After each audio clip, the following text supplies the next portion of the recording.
के हवाले से बड़ा अपडेट। 7 मई को सम्राट कैबिनेट का विस्तार होना है। गांधी मैदान में शपथ ग्रहण का समारोह होगा जिसमें 27 मंत्री अपने पद की शपथ लेंगे। 6 मई को सम्राट कैबिनेट की बैठक होगी।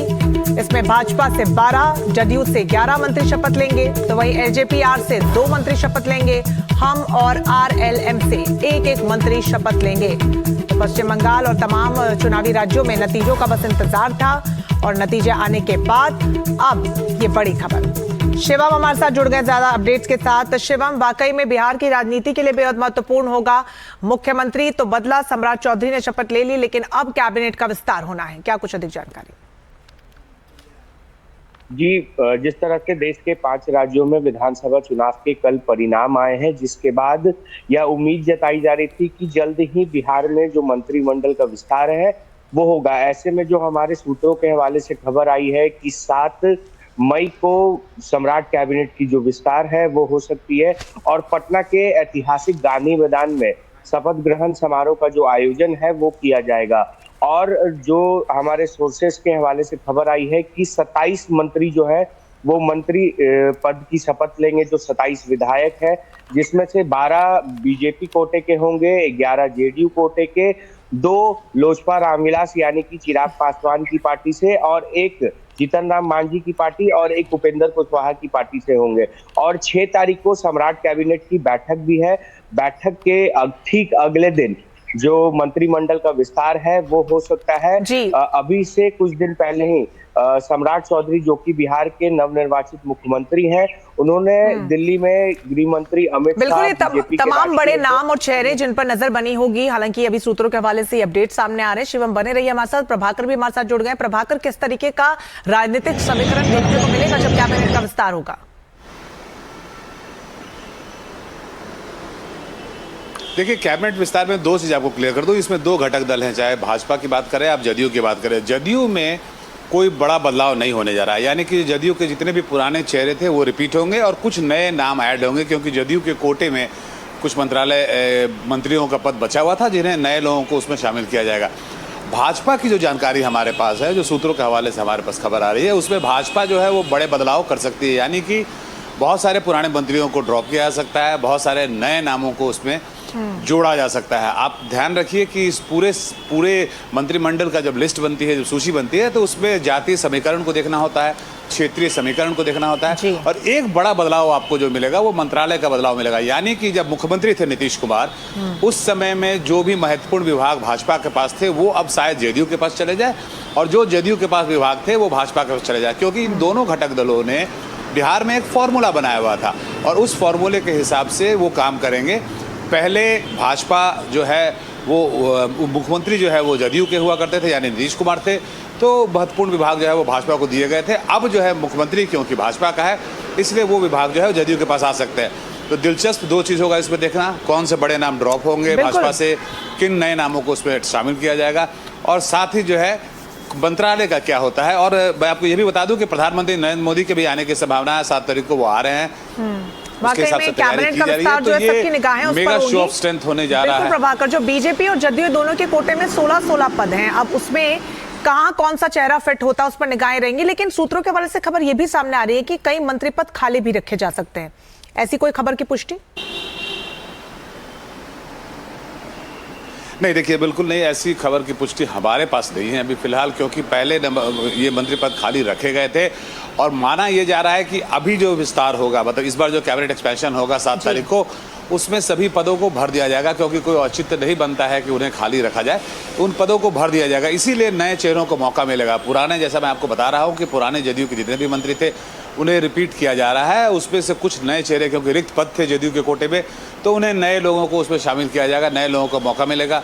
जहाँ तक भाजपा की बात है, तो भाजपा जो है अपने पुराने चेहरों को भी रिपीट कर सकती है, नए लोगों को भी मौका दे सकती है। लेकिन जो हमारी जानकारी है उसके हिसाब से जितने भी रिक्त पद थे उसे लगभग इस बार भर दिया जाएगा।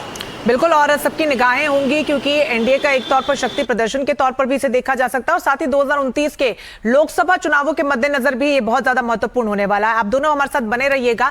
इस बीच आपको बड़ी खबर बता दें, आज राष्ट्रपति से मिलेंगे भगवंत मान। आम आदमी पार्टी के सभी मंत्री विधायक भी उनके साथ होंगे और दिल्ली के लिए भगवंत मान रवाना हो चुके हैं। 7 राज्यसभा सांसदों के बीजेपी में शामिल होने के बाद ये मुलाकात अपने आप में कई मायनों में खास हो जाती है। आप सांसदों के बीजेपी में जाने का मुद्दा उठा सकते हैं मान। राघव चड्ढा भी राष्ट्रपति से मिलेंगे आज ही।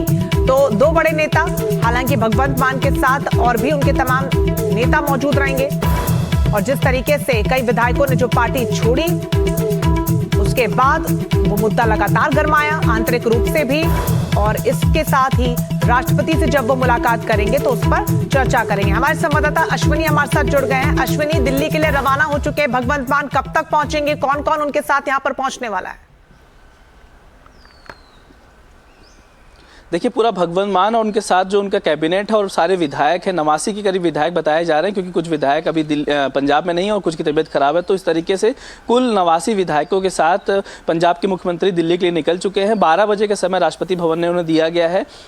हालांकि उन्होंने पहले मांगा था कि सभी विधायकों के साथ मिला जाए, लेकिन राष्ट्रपति ने कहा है कि सिर्फ मुख्यमंत्री से वो मुलाकात करेंगे और उसके बाद ही मुख्यमंत्री जो है वो विधायकों की जो कारण जो खासकर आम आदमी पार्टी लगातार इन जो 7 सांसद जो रिबेल किए हैं उनको कह रही है ट्रेटर है, वो पंजाब के गद्दार हैं, और इसी तरीके से वो मांग कर रहे हैं कि पंजाब के विधायकों ने, पंजाब की जनता ने जिन्हें वोट किया था विधायकों ने, और उन विधायकों ने इन सांसदों को राज्यसभा पहुंचाया है। ऐसी स्थिति में इन सांसदों ने गद्दारी की पंजाब की जनता के साथ, इसलिए इन सांसदों की सदस्यता को रद्द किया जाए। इसके साथ ही वो मांग कर रहे हैं कि राइट टू रिकॉल का ऑप्शन दिया जाए इन विधायकों को, क्योंकि उन्होंने ही इन सांसदों को चुना है। ऐसे में इन सांसदों ने गद्दारी की है विधायकों के साथ, इसलिए इनको वापस लिया जाए। इस बीच इन सभी सांसदों ने, जो रेबेल किए हुए सांसद है राघव चड्ढा, संदीप पाठक, अशोक मित्तल और राजेंद्र गुप्ता, वो भी आज राष्ट्रपति से मिल रहे हैं। करीब उनका जो मिलने का समय है वो 10:45 है। राष्ट्रपति ने करीब इन चारों विधायकों सांसदों को आज समय मिलने के लिए दिया है, और इसके लिए सभी विधायक सांसद जो हैं राघव चड्ढा के नेतृत्व में राष्ट्रपति से मिलने जाएंगे। उनकी मांग ये है कि जब से उन्होंने अपनी पार्टी का 7 सांसदों का मर्जर हुआ बीजेपी में, तब से उनके खिलाफ एक पंजाब में एक्शन किया जा रहा है। खासकर हमने देखा राजेंद्र गुप्ता के खिलाफ पंजाब में एक्शन हुआ है, रेड हुई, उसके बाद संदीप पाठक के खिलाफ पंजाब में केस हुआ है। तो कहीं ना कहीं आज देखा जाए तो राष्ट्रपति भवन की तरफ दोनों पार्टियों की दौड़, एक तरफ सांसद हैं, साथ निगाहें लगातार मुलाकात पर बनी रहेंगी। आप भी नजर बनाए रखिएगा अश्विनी। फिलहाल आपका बहुत शुक्रिया तमाम जानकारी के लिए। तो बंगाल की अब बात करेंगे। बंगाल में बीजेपी की जीत ने ऐतिहासिक कहानियां लिखी है, फिर चाहे वो ममता दीदी के महिला वोट बैंक में सेंध लगाना हो या फिर प्रेसिडेंसी इलाके में बीजेपी की बम्पर जीत हो। मगर 2 विधानसभा सीटें ऐसी थी जिसकी कहानी इस चुनाव में सबसे ज्यादा अहम और महत्वपूर्ण रही।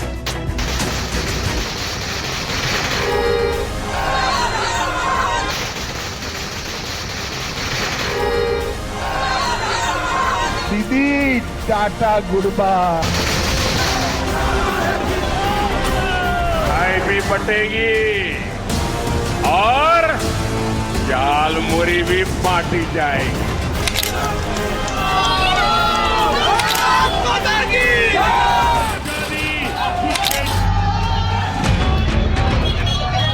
बंगाल चुनाव में इस लड़ाई को बीजेपी ने न सिर्फ जीता, बल्कि अपनी जीत के सहरे में एक और मोती पिरो दिया।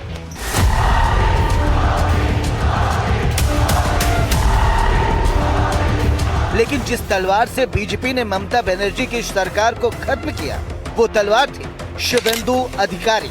वो शुभेंदु अधिकारी जो लगातार बीजेपी के साथ रहकर ममता बनर्जी को हर मोर्चे पर घेरते रहे, और आखिर उन्होंने न सिर्फ ममता बनर्जी को बंगाल से बल्कि भवानीपुर से भी बाहर का रास्ता दिखा दिया।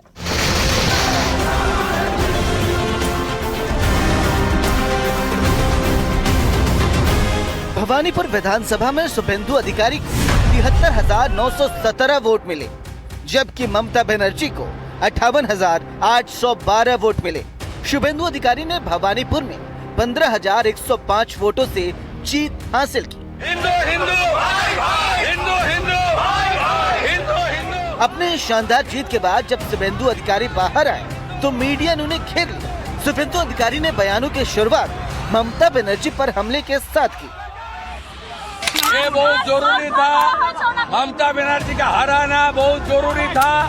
ममता बनर्जी का राजनीतिक संन्यास अभी हो गया है। 21 में नंदीग्राम में हारी, इस बार हार गया। इस बार भी हारा 15,000 से ज्यादा वोट से। उन्होंने 15 राउंड तक भी, जब उनका मार्जिन खत्म करके मैं 566 वोट से आगे निकल गई, तब उन्होंने भागना चालू कर दिया। शुभेंदु अधिकारी ने अपनी जीत को पूरी तरह से हिंदुत्व और सनातन की जीत बताया और एक एक कर पूरा हिसाब दिया कि किस इलाके में लोगों ने उन्हें वोट दिया और किस इलाके में वोट ममता दीदी के पक्ष में गए। मुझे खास करके जो बंगाली हिंदू एरिया है चेतला 82 नंबर वार्ड, वो खुल के वोट डाल दिया और सीपीएम का जो लूथ सपोर्टर है, हिंदू सपोर्टर, सब लोग वोट किया। सीपीएम का 14,000 वोट था भवानीपुर में, वो कम से कम 10,000 वोट मुझे ट्रांसफर कर दिया।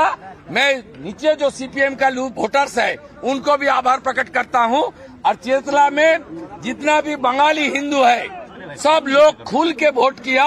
इसका साथ गुजराती, जैन, मारवाड़ी, हमारी पूर्वांचली, सिख समाज, सब लोग खुल के वोट किया। उनको खुल के मुसलमान वोट दिया। वार्ड नंबर 77 में जितना मुसलमान वोट देने के लिए निकला सब ममता को वोट दिया। और तो शुभेंदु अधिकारी को आपने सुना। बंगाल में बीजेपी की प्रचंड जीत पर मध्य प्रदेश के मुख्यमंत्री मोहन यादव ने क्या कुछ कहा, आपको सुनवाते हैं। साथ डॉक्टर मोहन यादव है, मध्य प्रदेश के मुख्यमंत्री। उन्होंने भी खूब प्रचार किया वहां पर। सर, इस जीत का श्रेय और कैसी इस रणनीति को देखते हैं, क्योंकि बंगाल में मैंने कई चुनाव कवर किए जब पहले बीजेपी का झंडा भी नहीं दिखता था, सरकार बनने जा रही है। देखिए, जनता ने अन्याय, अत्याचार और कुशासन से मुक्ति चाही और ये चुनाव ने यशस्वी प्रधानमंत्री के नेतृत्व में लगातार विश्वास रखते हुए अपनी आशीर्वाद पाकर के भाजपा की सरकार के रूप में एक प्रचंड जीत का मौका दिया। और जैसा कि बताया गया कि ममता हो या राहुल गांधी हो, अपोजिशन ने जिस ढंग से अपने लगातार जनता के साथ विश्वासघात काम करने का काम किया था, उसकी कीमत उन्हें चुकाई। सर, तृणमूल ने हमेशा माँ माटी मानुष की बात की, लेकिन जिस तरह से चुनाव से ठीक पहले परिसीमन जो कि महिला आरक्षण से कहीं ना कहीं जुड़ा हुआ था, वो बिल गिरा। आपको लगता है कि एक भी वजह रही, क्योंकि तमाम कल्याणकारी योजनाओं के बावजूद सत्तारूढ़ दल वहाँ हार गया? देखिए, जिसकी जैसी करनी वैसी भरनी। मजाक बनाया था ममता जी ने बहनों का, माता बहनों के साथ राहुल गांधी ने मजाक बनाया और उनकी बहन, मैंने तो अपने सदन में भी कहा था कि 5 पीढ़ियों ने महिलाओं के साथ अन्याय किया है और उस अन्याय का बदला जनता ने लिया। ऐसे में राहुल गांधी आप उसके प्रतीक के रूप में हैं, जिन्होंने हाल ही में नारी शक्ति अधिनियम को नीचा गिरा करके उन्होंने विजय का अपने आप में जो ढिंडोरा पीटा था, जनता ने उसका हिसाब चूकता कर दिया। आधी आबादी को मोदी जी के नेतृत्व में जो ताकत मिलने जा रही थी, ये उस भावना की पुष्टि है। पार्टी कार्यकर्ताओं के साथ आज झालमुड़ी तो नहीं खाएंगे? बिल्कुल खाएंगे। और अपने यहाँ तो झालमुड़ी से लगा करके मिठाई का रिवाज है, या तो कलाकंद, रबड़ी और गुलाब जामुन लड्डू वाले, जो मिठाई के आयाम वो सब करेंगे आनंद से। बहुत